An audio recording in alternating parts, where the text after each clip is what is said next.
Le gouvernement Borne va-t-il tomber ce soir à l'occasion du vote des 2 motions de censure déposées par l'opposition ?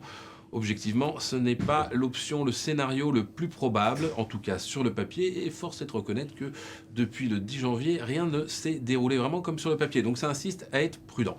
La première motion de censure a été déposée par le Rassemblement national et celle-là n'a aucune chance d'être adoptée. Pourquoi ? Bien simplement parce que les autres groupes politiques qui forment l'opposition n'ont aucune envie de mêler leur voix au parti de Marine Le Pen.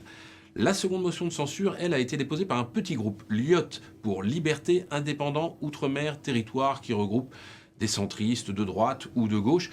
Et ils ont le mérite, cela, de ne pas avoir une coloration partisane forte. Donc ça permettrait à tous les groupes de l'opposition de la voter. Si on fait les comptes, 88 députés RN, à peu près 150 pour la NUPES, et 20 députés de ce petit groupe LIOT devraient l'adopter.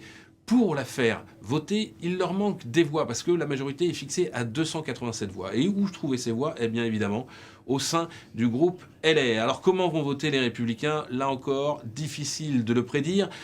Les autorités du parti, Éric Ciotti, le président, Olivier Marleix, le patron du groupe, ont dit non, il ne faut pas voter cette motion de censure, mais force est de reconnaître que pour l'instant, ils n'ont pas toujours été écoutés par leurs troupes. On parle ce matin d'une quinzaine de députés LR qui pourraient voter cette motion de censure. Ça n'est pas assez. Peut-être dans la journée, d'autres se mêleront-ils à leur voix. Il faudrait environ une trentaine pour que cette motion de censure puisse faire tomber le gouvernement.